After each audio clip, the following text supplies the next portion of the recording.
Hello students, कैसे हैं आप सब। उम्मीद करता हूं आप सभी लोग स्वस्थ होंगे, मस्त होंगे और अपनी पढ़ाई भी एकदम ज़बरदस्त तरीके से कर रहे होंगे। और भाई करेंगे भी क्यों नहीं। बोर्ड एग्ज़ाम बहुत ज़्यादा पास है ना। इस टाइम पर जो है मैक्सिमम स्टूडेंट्स तो बिल्कुल डर जाते हैं, लेकिन मैं कहूँगा डरने वाली बिल्कुल भी बात नहीं है। बोर्ड एग्ज़ाम में कोई हवा तो है नहीं। आपको करना क्या है, इसे क्रैक करना है और अच्छे से क्रैक करेंगे, मिलकर क्रैक करेंगे, है ना। देखिए, मैंने आपके लिए काफ़ी सारे लेक्चर्स प्रोवाइड कर दिए हैं और आपके लिए लगातार मैं वीडियोस लेकर के आ रहा हूं जो कि आपके लिए इम्पोर्टेंट है। मोस्ट इम्पोर्टेंट क्वेश्चंस होने वाले हैं ना। तो आज की इस वीडियो में हम क्या सीखने वाले हैं, जैसा कि आप सोचते होंगे कि सर आप करते क्यों, कभी छोटा बोर्ड, कभी बड़ा बोर्ड, कभी डिजिटल बोर्ड, है ना। तो ये सब चलता रहता है ना, मैनेज करना पड़ता है, क्योंकि देखिए आपके लिए कंटेंट बनाना बहुत ज़रूरी है। चाहे वो छोटे बोर्ड पर हो या बड़े बोर्ड पर हो, चाहे वो डिजिटल बोर्ड पर हो, है ना। तो आज की इस वीडियो में आपको क्या बताने आया हूँ, तो यहाँ पर आप देख सकते हैं भाई, फिजिक्स वर्सेस केमिस्ट्री, है ना। फिजिक्स और केमिस्ट्री की लड़ाई करने वाले हैं हम यानी कि आज की इस वीडियो में आपको बताने वाला हूँ कि फिजिक्स और केमिस्ट्री में से क्या क्या इंपॉर्टेंट है।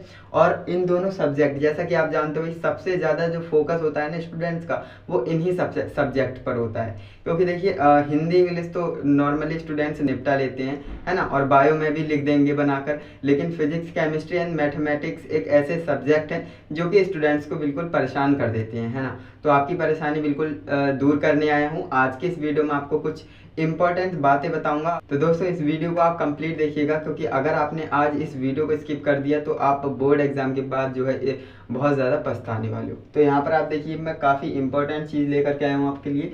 मैं फिजिक्स और केमिस्ट्री के ऊपर बात करने वाला हूँ, है ना। फिजिक्स और केमिस्ट्री के ऊपर हम बात करने वाले हैं। देखिए, मैंने 6 पॉइंट्स लिख रखे हैं, है ना।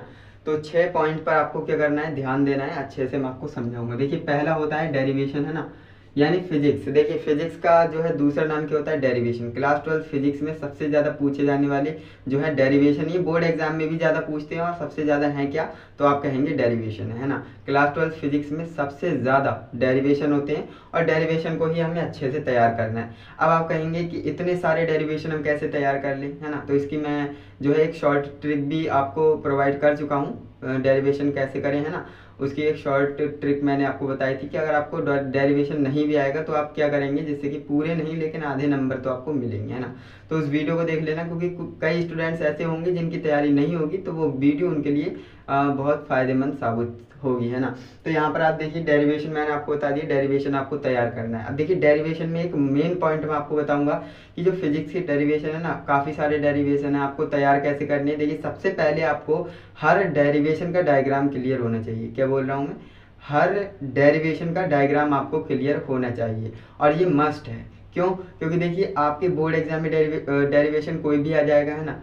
तो आपको करना क्या है, अगर आपको उसका डायग्राम क्लियर होगा तो आप सबसे पहले डायग्राम बना देंगे बिल्कुल साफ तरीके से, है ना। क्रिस्टल क्लियर आप डायग्राम बनाएंगे तो मैक्सिमम जो है जो टीचर्स होते हैं ना, वो डायग्राम को देखकर ही मार्क्स देते हैं। क्योंकि देखिए, थ्योरी पढ़ने का इतना टाइम नहीं होता है टीचर्स के बाद, ये बात आप भी भली भांति जानते हैं, है ना।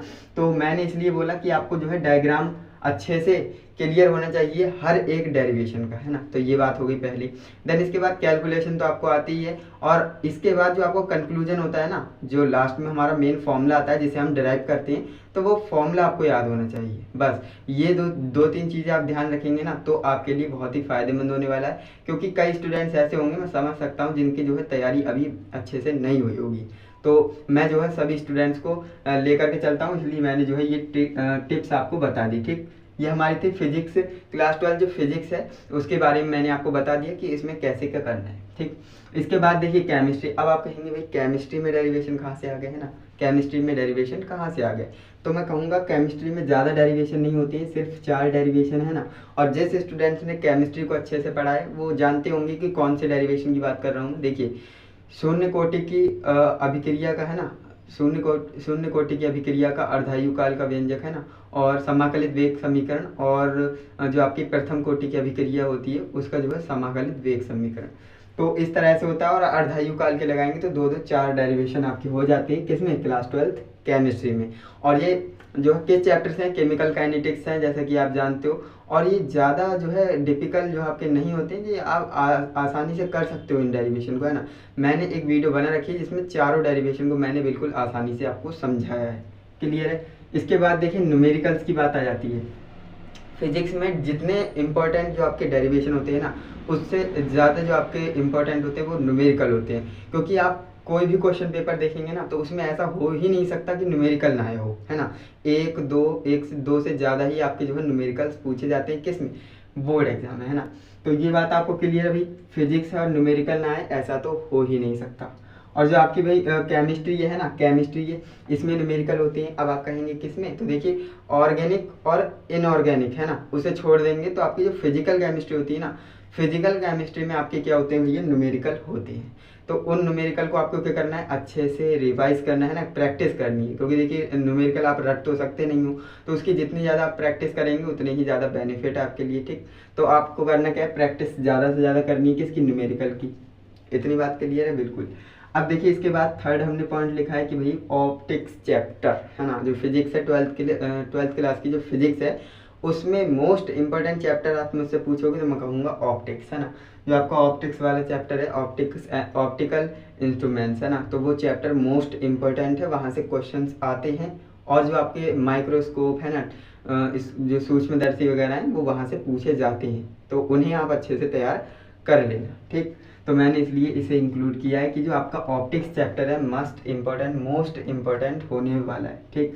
इसके बाद आपका रिएक्शन ऑल। अब देखिए मैं एक एक पॉइंट को आपको समझाते हुए चल रहा हूँ। फिजिक्स की मैंने बताई, ऑप्टिक्स चैप्टर इंपॉर्टेंट है। देन मैं केमिस्ट्री में आपको बता रहा हूँ कि आपकी जो रिएक्शंस है ना, ऑल टाइप्स। मैंने यहाँ पर ऑल टाइप्स क्यों लिखा, क्योंकि देखिए रिएक्शन एक तरह की नहीं होती क्लास 12 केमिस्ट्री में। देखिए आपसे पूछेगा कि क्या होता है, जब कैसे प्राप्त करोगे, naming reaction, fill in the blanks reaction, है ना।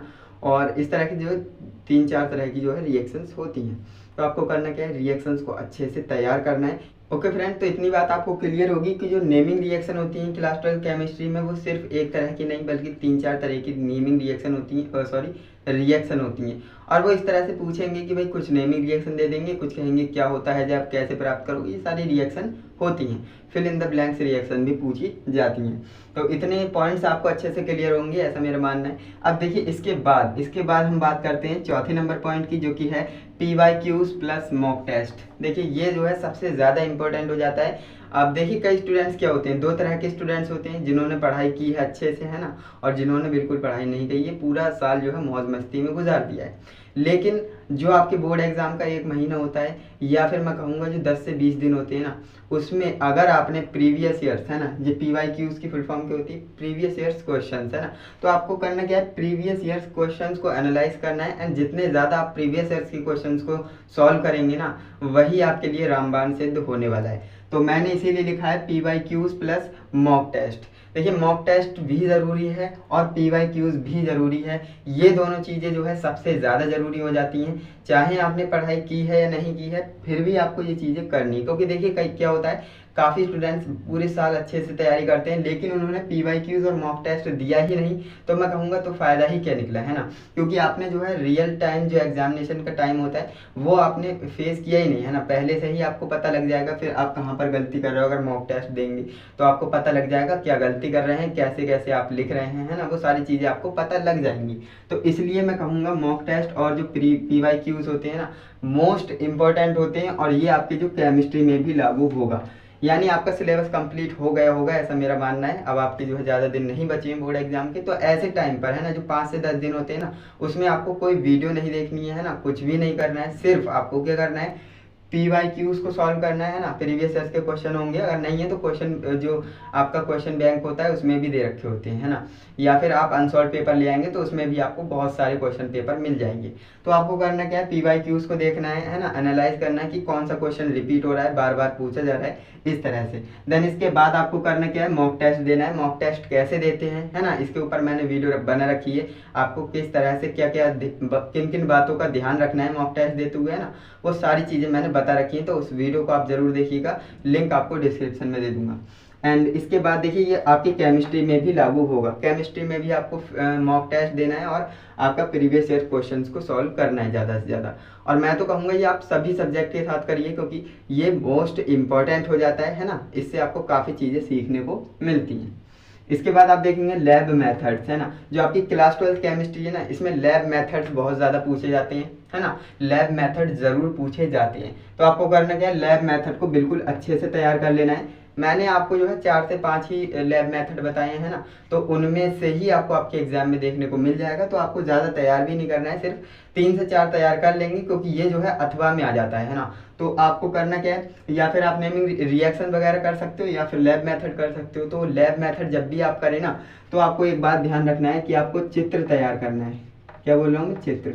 जैसे कि फॉर्मल्डिहाइड बनाने की विधि आ सकती है ना, प्रयोगशाला विधि की फॉर्मल्डिहाइड कैसे बनाते हैं, या डाई इथाइल ईथर कैसे बनाएंगे, प्रयोगशाला विधि बताइए, है ना। तो इस तरह से क्वेश्चन आएगा, तो आपको करना क्या है, उसका चित्र आपको बनाना आना चाहिए, है ना। चित्र बहुत ज़्यादा जरूरी है, क्योंकि प्रयोगशाला विधि आएगी तो उसमें चित्र आपको बनाना ही है। क्लियर है, बिल्कुल। अब देखिए इसके बाद आपका जो 5वां नंबर पॉइंट है ना, ये मोस्ट इंपॉर्टेंट हो जाता है। इसमें मैंने लिख रखा है कि भाई 2025 के पेपर, है ना, जो 2025 के पेपर, अब आप कहेंगे हमारा बोर्ड एग्जाम नहीं हुआ है तो 2025 के क्वेश्चन पेपर कहाँ से आ गए, है ना। देखिए क्वेश्चन पेपर आते कहीं से नहीं है, लेकिन जो टीचर्स होते हैं ना, वो एनालाइज करते हैं ना, अपनी तरफ से जो है डिजाइन करते हैं पेपर को, है ना। वो गैस करते हैं कि ये क्वेश्चन आ सकता है ना। वो 100% दावा नहीं कर सकते कि यही आएगा, है ना। तो ये जो है क्वेश्चन पेपर को डिजाइन किया जाता है किसके द्वारा, टीचर्स के द्वारा, है ना। फिजिक्स और केमिस्ट्री दोनों की बात कर रहे हैं। तो देखिए मैंने जो है कुछ क्वेश्चन पेपर को डिजाइन किया है, अगर आप चाहें तो उन्हें देख सकते हैं। मैंने प्ले लिस्ट बना रखी है। क्लास 10th और 12th दोनों के लिए बात करते हैं, है ना।